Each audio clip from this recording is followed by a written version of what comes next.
आता है। लेकिन मुझे पता है कि उसके अंदर यदि मैं प्रोडक्ट उगाऊंगा वो पास नहीं होगा इंसेक्टिसाइड पेस्टिसाइड रेसिड्यू से, तो इसलिए हम उस प्रोडक्ट को इस्तेमाल ही नहीं करते हैं जहां तक मार्केट के अंदर बेचने के लिए। हाँ, वो पर्सनल यूज के लिए हम इस्तेमाल कर लेते हैं। बहुत सुंदर। तो कृष्णकांत जी, इसके अलावा कुछ और है जो आसपास आप दिखाना चाहेंगे? आपने हमें चक्की दिखाई, अभी प्याज की क्रॉप दिखाई, मूंग की आपने क्रॉप दिखाई, इसके अलावा आसपास में कुछ और चीज है जो आप दिखाना चाहेंगे हमें? सर ये यहाँ पे स्वीट नीम लगा हुआ है जिसे हम नीम बोलते हैं जी। ये हम दिखाना चाहेंगे आपको। ये इसके पौधे हैं, ये स्वीट नीम है सर, करी पत्ता जो बोलते हैं, जिसे करी पत्ता बोलते हैं। स्वीट नीम, करी पत्ता। बहुत सुंदर सर, बहुत सुंदर। तो कृष्ण जी, करी पत्ते का इस्तेमाल कहाँ पर होता है? क्या ये आपकी चाय जो आप टीज प्रोवाइड करते हैं उसके अंदर कहीं रहता है या मसालों के अंदर कहीं आप प्रोवाइड करते हैं? नहीं, हम इसे अपनी तुलसी स्वीट नीम में इस्तेमाल करते हैं, जो कि एक प्रोडक्ट है हमारा, चाय एक हमारी जी है तुलसी स्वीट नीम। और इसके अलावा ये कुछ मिक्स स्पाइसेस में भी डाला जाता है। बहुत सुंदर, बहुत सुंदर। कृष्णकांत जी, आपने बताया था कि जैसे गेहूं की फसल जो है वो रहती है, वो यहाँ से आसपास है या कहीं दूर है थोड़ी? जो गेहूं की फसल हम चाहते थे कि लोग हमारे देखें, जो देसी गेहूं के बारे में हम बातचीत कर रहे थे, वो सब यहाँ से थोड़े दूर पे है, थोड़ा दूरी पर है, कोई बात नहीं। हाँ जी, दूर पे है। और दूसरा वरुण जी, अभी ऑलमोस्ट हार्वेस्ट भी हो चुकी है। अच्छा, अभी हार्वेस्ट हो चुकी है, परफेक्ट। हाँ, तो हम सोच रहे थे पहले वहां भी एक कैमरा भेजने के लिए जी, लेकिन पता लगा कि वो ऑलमोस्ट हार्वेस्ट हो चुकी है, तो दिखा नहीं पाएंगे ज्यादा, दिखा नहीं पाएंगे, इसलिए फिर वहां पर नहीं। तो कृष्ण जी, मैं निवेदन करूंगा थोड़ा सा गेहूं के बारे में आप जरूर बताएं, क्योंकि एक बहुत अच्छा प्रकल्प है जिसे हम ढूंढ रहे थे और वो आपके पास जाकर हमारी तलाश पूरी हुई थी। थोड़ा सा बताएं, जो गेहूं और गेहूं का आटा आप अभी प्रोवाइड कर रहे हैं उसमें क्या खास बात है? देखिए सर वरुण जी, जो हमारा जो गेहूं है इस एरिया में उगता है, सबसे बड़ी बात है ये गेहूं इसलिए इस एरिया में उग पाता है क्योंकि यहाँ पर पानी नहीं है जी। तो इस गेहूं की खासियत ही यही है, इस जमीन में पानी नहीं है, इस एरिया में पानी नहीं, इसलिए उग पाता है और ये कटिया गेहूं कहलाता है जी। इसकी फाइबर इसके अंदर बहुत ज्यादा है, इसकी न्यूट्रिशन वैल्यू बेटर है। ये चपाती का टेस्ट और कलर भी अलग आता है। मैं अपना पर्सनली बता दूं, यदि मेरे को कटे गेहूं नहीं है, मैं दूसरे गेहूं की रोटी नहीं खा पाता जी। यहाँ तक मेरा इतना कमिटमेंट हो गया है इस गेहूं के लिए। और ये गेहूं मैंने जिसको भी दिया है वो कस्टमर फिर हमारा हरदम परमानेंट यही गेहूं चाहिए उसे जी। और हमने ये शुरुआत बहुत ही छोटे लेवल पे करी थी, क्योंकि अब इस गेहूं को कोई उगाना नहीं चाहता है, क्योंकि पर एकड़ इसकी जो यील्ड है वो बहुत ही मिनिमल आती है और लोग अब कंपटीशन में है कि इस वैरायटी का लगा लो, उस वैरायटी का लगा लो और यील्ड के पीछे पड़े हुए हैं। जबकि हम क्वालिटी और अपने देश का जो इतिहास है 5000 साल पुराना देसी बीज है, अब उसमें फोकस कर रहे हैं। और सबसे बड़ा एक चीज अच्छी और लगती है कि देश का जो पुरातन इतिहास है उसको जगा पा रहे हैं, उसको रख पा रहे हैं, नहीं तो ये बीज गायब हो जाते हैं। बिल्कुल। और मैं ये कहूंगा जो भी आपके दर्शक हैं, एक बार ट्राई जरूर करिए और ट्राई करने के बाद आप खुद देखेंगे कॉन्स्टिपेशन, बाउल मूवमेंट, ये जो मेजर चैलेंजेस हम रोज की बात करते हैं, आधी समस्या वैसे ही दूर हो जाए। मैं सभी दर्शकों को हाँ जी वही एक सेकंड और लूंगा जी जी। बहुत से लोग आजकल चैलेंज आता है gluten free, gluten free, gluten free. मैं फिर रिपीट करता हूँ, ग्लूटेन बेकार नहीं है unless you have a coeliac problem. America जैसे देश में केवल 1% लोगों को वो चैलेंज है। अपना देश तो बचपन से हम गेहूं खा के बड़े होते हैं, खासकर नॉर्थ के अंदर। यदि आपको कोई चैलेंज आता है, मैं चाहूंगा पहले अपना गेहूं चेंज करें, क्योंकि हो सकता है क्योंकि उसके अंदर इंसेक्टिसाइड, पेस्टिसाइड और आजकल जिस तरह से गेहूं पीसा जाता है उसके अंदर उसका कवर फाइबर तो वैसे ही हट जाता है, जो हमें मिलता है मैदा मिलती है। बिल्कुल। और हमारे यहाँ से जो आपको गेहूं मिलता है वो रियली व्हीट मिलता है। और मेरे हिसाब से यदि इस गेहूं को खाया जाएगा तो मेजर चैलेंजेस जो ग्लूटेन वगैरह के आते हैं वो भी नहीं आने चाहिए unless you have a gluten allergy. बहुत सुंदर कृष्ण जी। और मैं सभी दर्शकों को बताना चाहूंगा कि अभी हमने 5 महीने पहले जब कृष्ण जी के प्रीमाइसेस को और इन फार्म्स को विजिट किया था, तब हम ही ने इनसे निवेदन किया था कि ये गेहूं अवेलेबल करवाई जाए हमारे दर्शकों को, क्योंकि उससे पहले देसी गेहूं में केवल हमारे पास बंसी गेहूं अवेलेबल थी। लेकिन अब ये कटिया गेहूं जो आपने अवेलेबल करवाई है, ये ना केवल देसी है बल्कि हाथ की चक्की से पिस के इसका आटा हम तक आ रहा है, जो कि इसको और ज्यादा न्यूट्रिशियस बना देता है। अब मैं सभी दर्शकों से चाहूंगा कि आप अगर कुछ भी प्रश्न पूछना चाहते हैं कृष्ण जी से या कृष्ण गुप्ता जी से, कमेंट के अंदर नीचे अपना नाम लिखें, फिर आराम से अनम्यूट करें और फिर अपना प्रश्न करें ताकि आपके प्रश्नों का जवाब आपको मिल पाए। तो जो बंधु करना चाहते हैं अनम्यूट करके अपना प्रश्न जो है वो आप कर सकते हैं, और कमेंट बॉक्स के अंदर अपना नाम लिख देंगे तो मेरे लिए आसानी होगी उस चीजों को। अनम्यूट करके जो भी बंधु कुछ प्रश्न पूछना चाहें प्लीज पूछें। हमारे साथ ऑर्गेनिक वेलनेस कंपनी के फाउंडर हैं श्री कृष्ण गुप्ता जी, और साथ में हमारे फार्म के अंदर उनकी टीम के सदस्य कृष्णकांत जी हैं। उन्होंने आज हमें जो अपना फार्म दिखाया है वो झांसी के पास है फार्म। जी नितेश शॉ जी कलकत्ता से हैं, आपका प्रश्न है सर, प्लीज अनम्यूट करें और बताएं सर क्या प्रश्न है आपका।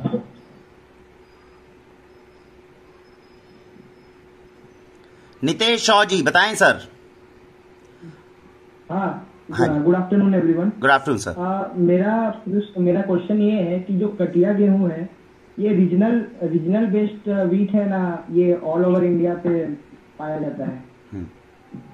ये बिल्कुल रीजन बेस्ड ही है, जहां तक मेरा जो समझ है। ये बुंदेलखंड के अंदर ही उगाया जाता है, लेकिन जैसे कि किनवा पहले पेरू में केवल उगता था, आज आप इंडिया में खूब उसको उगा रहे हैं। यदि सिमिलर क्लाइमेटिक कंडीशन आपके यहाँ पर है तो जरूर उसे ट्राई किया जा सकता है और ये सक्सेसफुल जरूर है। कृष्ण जी जैसे आपने बताया कटिया गेहूं की प्रोडक्शन बहुत कम होती है अगर अच्छे से भी करी जाए तो मतलब कितनी प्रोडक्शन कम हो जाती है? अगर इसकी जगह कोई दूसरी गेहूं उगाए तो कितना आ सकता है और इससे कितना आ सकता है, इसका थोड़ा सा बता पाएंगे? देखिए हमारे यहाँ पे अभी इसकी जो ईल्ड आ रही है करीब 300 केजी के आसपास आती है। कितने? 300 केजी? हाँ जी, हाँ जी। 1 एकड़ में कितना आ रहा है कृष्णकांत जी अपना ये काटी गेहूं? 1 एकड़ में आता है 300 के करीब आता है। हाँ, 300 करीब आता है। 300 करीब आता है। और जो नॉर्मल वैरायटी है लोग तो इसका डबल से भी ज्यादा ईल्ड निकाल देते हैं। 600-700 किलो आ जाता है तकरीबन 1 एकड़ से, अंदाजा बड़े आराम से निकल जाता है। कई दर्शकों का ये प्रश्न होता है कि ऑर्गेनिक गेहूं इतनी महंगी क्यों हो जाती है। शायद हम आज आपको प्रत्यक्ष रूप से बता पा रहे हैं, ये आप देख पा रहे हैं एग्जैक्ट फार्म के अंदर कि ये एक मेजर रीजन होता है। ऑर्गेनिक चीजों को उगाना, कीड़ों से बचाना, ये इतना मुश्किल काम होता है कि ईल्ड में अगर आप बेस्ट प्रैक्टिसेस भी लगा लें उसके अंदर तब भी 300 आता है। कृष्ण जी क्या इसकी क्रॉप के अंदर खराब होने का मतलब मेन चांस होता है, इस वजह से प्रोडक्शन कम है या जेन्युइन प्रोडक्शन ही कम होती है इसकी? नहीं वरुण जी, इसकी जेन्युइन ही प्रोडक्शन कम रहती है क्योंकि देसी बीज है, एक प्रोसेस के तहत उगाया जा रहा है जी। और जहां तक आपका प्रश्न है कि ये महंगे क्यों रहते हैं, उसका कारण 2-3 है वरुण जी। नंबर 1, आज हम इसे हाथ से मैनुअली पिसवा रहे हैं चक्की के अंदर, 12 रुपए किलो पिसाई दे रहे हैं। यदि हम चाहें आज ऑटोमेटिक मशीन में कर दें 2 से 3 रुपए की पिसाई हो जाएगी, सही और बात। ऑटोमेटिक सॉर्टिंग क्लीनिंग सब हो जाएगी। यहाँ पर तो हमारी अम्मा मैनुअली गिनती है और इसलिए हम लोगों को बोलते हैं भाई हमारा जो भी प्रोडक्ट आ रहा है जरूर अपने हाथों से बीन लीजिए एक बार, कि हो सकता है किसी अम्मा से एक आध कंकड़ वगैरह छूट गया।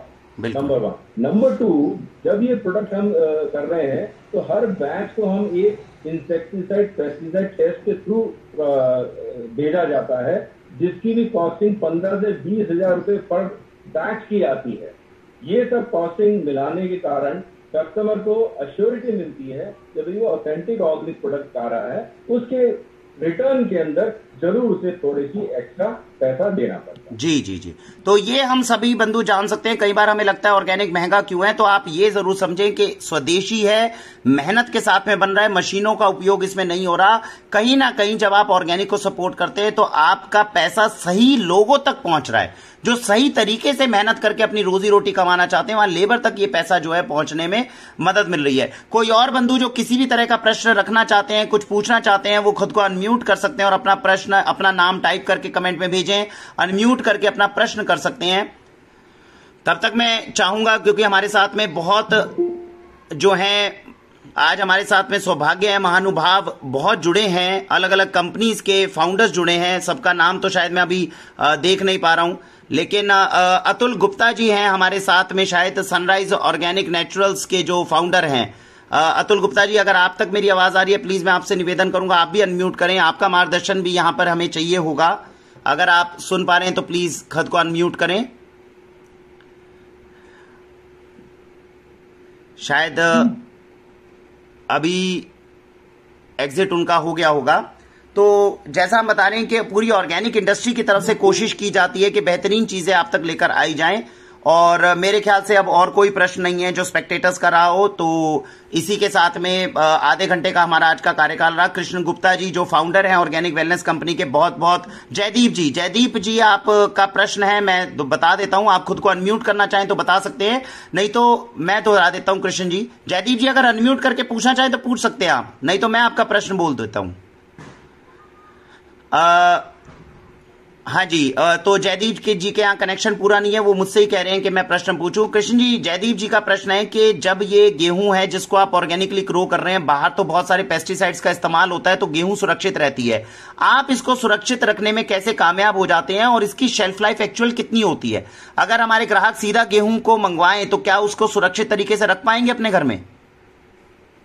बहुत ही अच्छा प्रश्न है जयदीप जी ने पूछा है। जो नंबर 1, यदि आप हिस्टोरिकली भी चले जाएं, पहले जमाने में दादा परदादा के जमाने में, वहां पर हम फ्रेश कैनिस्टर के अंदर गेहूं पिसवाते थे, आटा बनता था और 10, 15, 20 दिन में उसे खा लिया जाता जी। जैसा कि साइंस बताती है, हमारे रिसर्च ने बताया है, हमारे डॉक्टर्स ने बताया है कि देयर इज एंजाइमेटिक प्रॉपर्टीज इन अ गेहूं। जब वो पिस जाता है, आटा बन जाता है, यदि उसे 15, 20, 25 या 30 दिन के अंदर नहीं खाया गया तो आप उसकी क्वालिटी नीचे डिटोरिएट कर रहे हैं। That is number 1। Number 2, answer A question on कि हम कैसे शेल्फ लाइफ, इसको हम पीसते ही फ्रेश है, जिससे कस्टमर ऑर्डर आता है, फिर उसे पीसा जाता है और कस्टमर को डिस्पैच किया जाता है। मुझे नहीं पता कि मार्केट के अंदर गेहूं कैसे 3 से 6 महीने या 12 महीने तक शेल्फ लाइफ रहती है बिना किसी प्रिजर्वेटिव के, और कई लोग तो ऑर्गेनिक भी कहते हैं, वो मेरी समझ के बाहर है। मेरे तो प्रोडक्ट खास करके गेहूं हो गया, दालें हो गई, 15 से 30 दिन के अंदर जरूर कीड़े पड़ने की शुरुआत हो जाती है। इस डायरेक्शन में हमने एक स्टेप लिया है। मैक्सिमम दाल जो हमारी है उन्हें हम वैक्यूम सील करते हैं, जिसके कारण कस्टमर को श्योरिटी मिलती है कि भाई जब तक वो वैक्यूम सील रहेगा उसके अंदर कीड़े पड़ने के चांसेस मिनिमाइज हो जाते हैं। और सबसे बड़ी बात है, यदि आपके प्रोडक्ट में कीड़ा पड़ा है, यदि फॉर एग्जांपल दाल के अंदर, मैं आटे की नहीं बोल रहा, उसको तो जरूर फेंकना चाहिए, लेकिन यदि दाल के अंदर कीड़ा पड़ गया है, कोई चिंता की बात नहीं है, धूप में रख दीजिए, कीड़े अपनी जिंदगी अलग जी लेंगे और आप फिर उसे दाल को इस्तेमाल करिए, खाइए। हैविंग कीड़ा is a lesser evil than having insecticide, pesticide in your product. बहुत सुंदर सर, बहुत सुंदर। और यही एक मेजर रीजन है कि बहुत सारे हमारे बेनिफिशियरीज हैं जो कई बार हमसे पूछते हैं कि सर वैक्यूम पैकिंग में सामान क्यों भिजवाया गया है। ये आपको कृष्ण गुप्ता जी ने प्रत्यक्ष रूप से बताया कि ये बहुत जरूरी है, क्योंकि इंसेक्टिसाइड पेस्टिसाइड का इस्तेमाल नहीं करेंगे, वैक्यूम पैकिंग नहीं करेंगे तो 20 दिन में भी अनाज के खराब होने के चांसेस बन जाते हैं। कोई और बंधु जो कुछ भी अगर प्रश्न पूछा जाते हैं, कृपया करके शीघ्रता से अपने नाम बताएं और तुरंत अनम्यूट करके अपना पढ़ें। नितेश जी, आप कुछ कहना चाहते हैं, बताइए। हाँ सर, मेरा एक और क्वेश्चन है। जैसा कि सर ने कुछ देर पहले बता रहे थे कि वो उसमें इस काठी गेहूं को उगाने के लिए पानी की आवश्यकता बहुत कम लगती है जी। और जनरली हम लोग देखते हैं, जैसे कि मैं भी यूपी से हूँ, आजमगढ़ से, यहाँ पर पानी ही हम लोग पहले शुरुआत में पानी ही चलाते हैं गेहूं को उगाने के लिए जी। तो अगर उसमें पानी भी कम लग रहा है और फर्टिलाइजर्स भी यूज नहीं हो रहा है, तो फिर ये प्रोडक्शन, मतलब आप कौन सा फर्टिलाइजर या फिर कुछ देसी कुछ मिलाते उगाने के लिए? केवल गोमूत्र और गोबर हर 1.5 से 2 एकड़ में एक गाय हर किसान के पास है, और वही सबसे बड़ा मैन्योर है, सबसे बढ़िया खाद है, और उससे बढ़िया चीज मेरे हिसाब से अवेलेबल नहीं है, खास करके हमारे बुंदेलखंड की धरती पे। बहुत सुंदर। तो ये नेचुरल फर्टिलाइजर, नेचुरल मैन्योर जो है वो हमें प्रकृति ने दिया है, जिसके साथ में ऑर्गेनिक खेती की जा सकती है।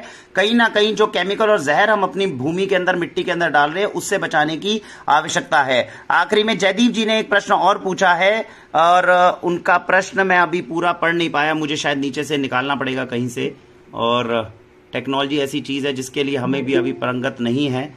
तो एक बार जयदीप जी जरा दोबारा वो या तो अनम्यूट करके थोड़ा पूछें, मैं पूरा नहीं पढ़ पाया आपका प्रश्न, नीचे से कमेंट्स में से निकालना पड़ेगा मुझे। हाँ, ये आया है, what do you think about product packaging planning to address this issue organic, what do you think about? Sir ये तो जयदीप जी उन्होंने बताया है कि कृष्ण जी ने ऑलरेडी बताया है कि प्रोडक्ट की शेल्फ लाइफ ज्यादा नहीं है, तो वो वैक्यूम पैकेजिंग को थोड़ा प्रेफर कर रहे हैं जिससे कीड़ों के लगने की संभावना को कम किया जा सके। इसके ऊपर तो निरंतर हर कंपनी की, ऑर्गेनिक कंपनी की कोशिश है कि वैक्यूम पैकेजिंग के साथ में चीजें आप तक पहुंचाएं ताकि वो खराब ना रहे।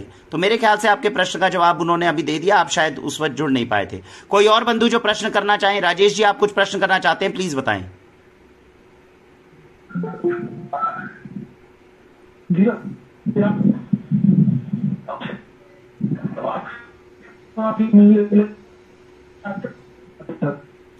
बिहार में मिल नहीं पा रहा, ऑनलाइन मंगाना पड़ता है। वो कौन सा बिहार को कौन सा दिया जाए जिससे जाके डायरेक्ट आदमी ले सके? समझ नहीं पा रहे, कृपया दोहराएं, थोड़ा सा आवाज कट रही है आपकी, या लिखकर भेज दें अपना प्रश्न। सर बिहार में लाने पड़ता है, फिर ऑनलाइन मंगाना पड़ता है। अच्छा, वो वाक्षी के प्लेटफॉर्म पे सर आप व्हाट्सएप कर दीजिएगा, आप चिंता ना करें, वो कोरियर के माध्यम से आपको पूरे देश के अंदर चीजें पहुंचाने का पूरा प्रयत्न है, आप चिंता ना करें। आप हमारे व्हाट्सएप नंबर पे संपर्क करिएगा, कैसे चीजें आप तक पहुंचाई जा सकती है वो वाक्षी का कार्य रहेगा, आप उसके लिए चिंतित ना रहें। और वैसे मैं आप लोगों को बता दूं कि ऑर्गेनिक वेलनेस कंपनी खुद भी ना केवल देश में, अंतर्राष्ट्रीय स्तर के ऊपर अपने सारे खाद्य पदार्थों को अवेलेबल करवाती है। अगर आप पूरी दुनिया के अंदर, आप सिंगापुर में हैं, आप सर कृष्ण जी कृपया बताएं कौन कौन से देश हैं जहां पे अभी ऑर्गेनिक वेलनेस के प्रोडक्ट्स मिल जाते हैं? सर करीब ओवर 28 कंट्रीज में है, US, Canada, Australia, New Zealand, Poland, चेक Republic, Bulgaria, Cyprus, Moldova, Romania, Seychelles, Mauritius, Hong Kong, to name few. We are present in over 28 countries and pan India presence. और जैसे वरुण जी ने कहा है, वरुण जी की सर्विस इतनी इफेक्टिव है, आप ऑर्डर दीजिए ऑल ओवर इंडिया के, all over world immediately delivery का। बहुत सुंदर, और कंठस्थ याद हैं देश पूरे कृष्ण जी को, और इनमें से आते तो ऐसे हैं जो जिनको सुने हुए हमें पता नहीं कितना टाइम हो गया। शुरुआत होता है देश का, और बड़ा दिल और दिमाग लगा के एक काम होता है। Very very soon we are starting UAE. हम सब लोगों के लिए गर्व की बात है कि भारत का अनाज जो है, ना केवल भारतवासी बल्कि जो बाहर के देश हैं वहां तक हम पहुंचाने में कामयाब हो रहे हैं। तो इसी के साथ आप सभी से मैं निवेदन करूंगा कि आज कृष्ण जी के बहुत हैवी शेड्यूल में से उन्होंने हमारे लिए समय निकाला। मैंने उनसे अनुरोध किया है कि हर 3 महीने में जो जो नई क्रॉप्स लगे उनके दर्शन हमें करवाएं। और मैं फिर से ये कहना चाहूंगा, इस सौभाग्य की बात है, मेरे ख्याल से भारतीय इतिहास में पहली बार हो रहा है कि कोई कंपनी के फाउंडर डायरेक्ट आम जनता के साथ में इंटरेक्ट कर रहे हैं। डायरेक्ट वो अपने प्रीमाइसेस, अपने फार्म्स पूरे खुले दिल से एक आम जनता को दिखा रहे हैं। आम जनता के पूछे हुए प्रश्न जो हैं वो इस तरह से लाइव वेबिनार के माध्यम से बता रहे हैं। टेक्नोलॉजी मेड इट पॉसिबल, लेकिन उससे ज्यादा मुझे लगता है कृष्णकांत जी और कृष्ण जी की जो वहां पे धरातल पे की गई मेहनत है, जमीन से जुड़कर रहने का जो उनका व्यक्तित्व है, वो कहीं ना कहीं हम सबके लिए बहुत लाभकारी सिद्ध हुआ। हम तहे दिल से धन्यवाद करना चाहेंगे ऑर्गेनिक वेलनेस की पूरी टीम को, ऑर्गेनिक वेलनेस के लीडर श्री कृष्ण गुप्ता जी को, कि आपने इतने अच्छे यूनिट, इतने अच्छे बिजनेस का निर्माण किया, एक ऐसे सुंदर व्यापार का निर्माण किया जिससे सेवा करते हुए आप भारतवासियों को इतना अच्छा अन्न जो है उत्पन्न करके प्रोवाइड कर पा रहे हैं। तो आप सभी के लिए बहुत बहुत धन्यवाद दोस्तों। ये वीडियो हम कोशिश करेंगे इसकी पूरी वीडियो लिंक जो हमारे पास आए हम यूट्यूब चैनल पे आपको अवेलेबल करवा पाएं। आप वाक्षी के यूट्यूब चैनल पे इसको देख पाएंगे। ऑर्गेनिक वेलनेस के जो सोशल मीडिया चैनल्स हैं उनको लाइक करें, सब्सक्राइब करें। हर चैनल पे आप ऑर्गेनिक वेलनेस और वाक्षी को सर्च करें। और किसी भी प्रकार की अगर कोई भी आपको दिक्कत आती है, कोई बाद में भी प्रश्न हो, आप वाक्षी के माध्यम से कृष्ण जी से पूछ सकते हैं। मुझे बिल्कुल, मैं उनकी तरफ से ये आपको आश्वासन देना चाहूंगा, इतना मैं समझता हूं बड़े भाई हैं, वो हमेशा हमारा मार्गदर्शन करेंगे कि इस तरीके से जो है वो आपके सारी समस्याओं का समाधान जो है करने में अपनी तरफ से पूर्ण भूमिका निभाएंगे। कृष्ण जी आखिरी में क्या कहना चाहते हैं आप हमारे बेनिफिशियरीज को? मैं ये कहना चाहूंगा, पहले तो आपका बहुत बहुत धन्यवाद वरुण जी, बहुत ही शानदार इनिशिएटिव है। और जब हम दिल से अच्छा काम कर रहे हैं और जमीन से जुड़े हुए हैं, यदि हम कर रहे हैं तो हमें दिखाने में खुशी होती है।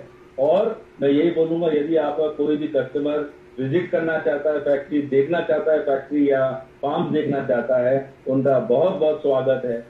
झांसी पहुंचिए, वहां से केवल 40-45 किलोमीटर दूर पे है, आपका स्वागत है। वहां पर गांव के खाना खाइए, गांव के स्नैक्स खाइए और आपको बहुत ही अच्छा आनंद आए। आप सभी का बहुत बहुत धन्यवाद। और सभी से हम निवेदन करेंगे, अच्छा ऑर्गेनिक, अच्छा अन्न अपने परिवार को खिलाइए। देश में इस वक्त उत्पन्न हो रहा है, अपने देश को अगर अच्छा अन्न हम खिलाते हैं, अपने परिवार को अच्छा अन्न खिलाते हैं, तो कहीं ना कहीं निरोग्यता की तरफ हम आगे बढ़ेंगे। इसी के साथ आप सभी का बहुत बहुत धन्यवाद। भारत वंदे मातरम।